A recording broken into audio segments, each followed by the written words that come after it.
Alpha, level 17, upgrade. Hello everyone, Tristan here, and today, you guys have guessed it, Rit Die time. Now, obviously, we're on Alpha now. I've done a lot of the RCs today, so yeah, I kind of want to get this done in a jiffy. So, what we got for Alpha is we're going to be taking out his bulkhead, chassis, his rear A-arm mounts. I don't remember what they're the anti-squat bars. That's what they're called. The anti-squat bars, and then the shocks. To start things off, I'm going to be removing 5 screws. I got the 2 in the front for the bulkhead, the 2 on the bottom for the skid plate, and then the screw that holds down the servo saver. Next, I'll be removing the front skid plate and the bumper, and they're both held on with 2 screws. With the bumper out of the way, we can easily get to the 2 E-clips that hold the kingpins in place. With the E-clips out, we can now pull the kingpins right on off. There we go.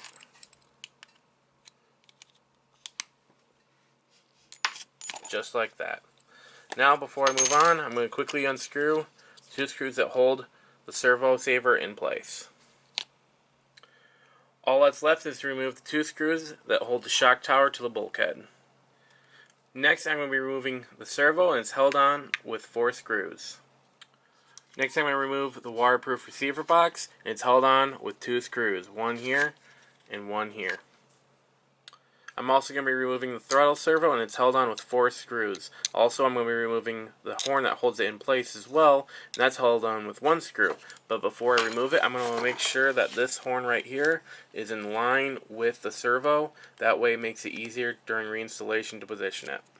Next, I'm going to be removing these 7 screws. Now, while holding the 2 nuts that are going to be underneath the chassis, you're going to want to unscrew these 2 screws.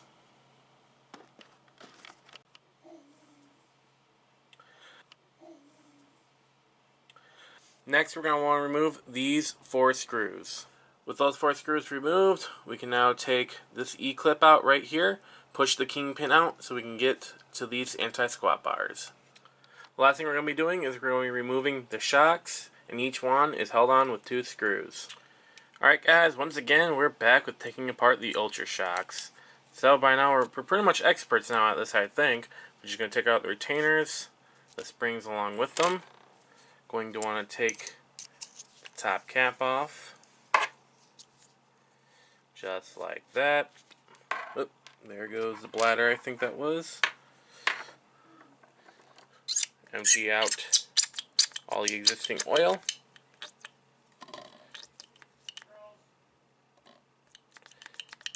Just like that. This time I actually do have one of these ready to start removing the rod end. There we go. There we go. I want to unscrew the end cap, push the rod end out, and then take out all the seals. And with that done, we should be about ready to throw these in the vat of dye. And there are all the parts that we're going to need to dye. As you guys can see, I'm actually missing one of my shock bodies, but truth is, one of them was already black, so that's one less shock body I have to dye. But we have the chassis, servo saver, anti-squat bars, bulkhead, and shock bodies. That's all that we're going to be dyeing for Alpha. Alright guys, here they are, all the parts for Alpha. We have chassis, bulkhead, anti-squat bars, the servo saver, and of course, shocks. I am so tired of doing shocks. You guys do not believe. But yeah, so Alpha, yay, we're almost done. Let's get around to it, because I got nothing better to do. Now it's time to rebuild the shocks. First what I'm going to do is I'm going to take the little blue seals, slide them in place, making sure to put the little black spacer on in between both seals.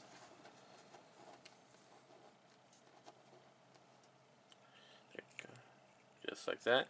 And I'm going to take our piston right here, slide it into place, just like that, making sure the rod goes through the seals, push it down, then take the bottom piece of the shock, slide it in place, and screw it on.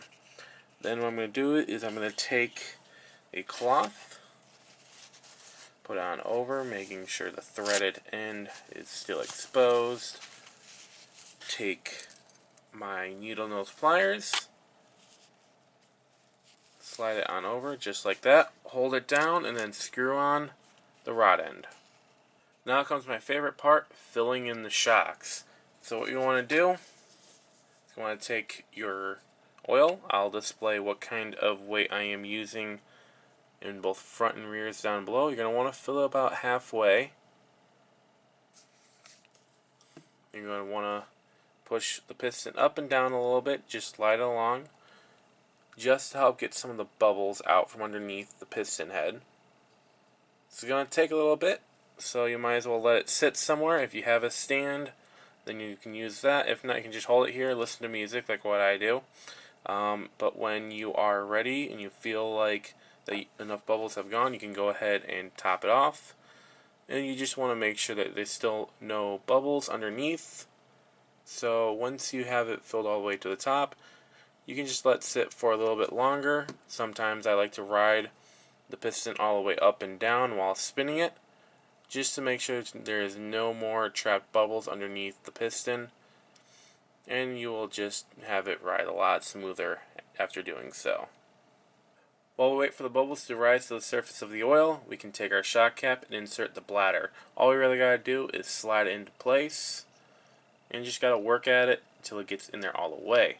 I like to take a screwdriver and just ride it along the surface of the body, just so that the bladder sits perfectly in the shock cap.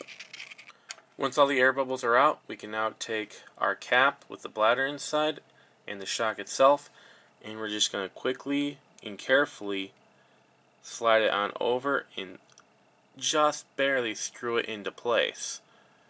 Once we know the cap has gotten on there, it's being a little tricky at the moment, just because I might have overfilled it a little bit, but once we know that's threaded a bit, what we're going to do is actually push down on the piston just about halfway through, and then we're going to finish off on unscrewing it and just release it. What we're doing right there is just making sure we have a proper seal around the bladder and that we have no air bubbles on the inside. Once you're done, you'll see it's coated with the oil. You're just going to want to clean it off with the cloth. And then once you press down on the piston, normally you should see it retract all the way through. But since I did not fill it enough and most of it escaped, it's not pushing back. So give me a moment, I will open it back up and do it properly. You'll know you rebuilt the shocks properly is if you can take the end of the rod, push it down all the way, and release it, and it should rebound. If you can get it to rebound all the way, you get better performance out of your shock. You can also go ahead and take both sides of the shocks, and you can push both of them down and release them at the same time, and as if they both extend at about the same rate, then you should be good. You can also go ahead and try and get them to extend them up the same amount, and you'll get better performance out of them. But as if you really want to be finicky with that, you don't have to do that, but you can. But as you guys can see, the difference in the properly rebuilt shock and one that was just kind of thrown together. One rebounds, the other does not. Once you're ready, it's time to put the last of the parts onto the shock. First, we'll take our top retainer, slide it in place. Then we're going to take our shock spring, slide it on, compress it a little bit, and then we're going to take our bottom retainer, slide it on, push it up, and we can release the spring. Now if you have any spacers on there, all you have to do is compress the spring a little bit and just slide them in place. If not, you are ready to go. and screw in right there on the shock tower. Same thing for the rear, except for the bottom of the shock just goes over these holes in the A-arm. With the shocks in place, we can now take our anti-squat bars for the rear, slide them right in here for the A-arm, taking one of our kingpins, sliding it into place just like so, putting a E-clip on the end, and then taking the whole A-arm, making sure the drive shaft's still in place, and sliding it underneath the skid plate and screwing in the 2 screws that hold it in place, and it's the same for both sides. With the rear suspension fully assembled, we can now quickly reassemble the front suspension. That's easily done by taking our front bulkhead, sliding it in front of the shock tower, and screwing in the 2 screws that hold it in place. We can also take the 2 kingpins that hold the A-arms in place, slide them over the bumper, and push them through. With the kingpins in place, we can now take the bulkhead brace and slide it on, just like so. Once it's in place, all we need to do is put an E-clip on both sides, and that'll hold it in place. We can also take our front bumper, slide over the 2 front holes of the bulkhead, and screw them in place. Our servo saver, attach it through the top left hole, like so, and putting a nut on the end. It's also going to be the same for the other toe link. Now it's time to take the chassis and attach it to the rest of the RC. That's easily done by taking it and sliding it along the bottom plate right into position. You want to make sure all our pipes and everything are going into the right places and making sure nothing's getting pinched. With the chassis in place, there's going to be 7 screws that hold it together. There's going to be 2 on top right here. They're going to have nuts on the ends that hold it in place. And then there's going to be 5 on the bottom. Now we can install the fuel tank. That's easily done by taking the fuel line, sliding it onto the bottom of the fuel tank, just like so. Taking our pressure line, sliding it to the top, just like that. Setting it down in the chassis, then flipping it on over and screwing in the 2 screws that hold it in place.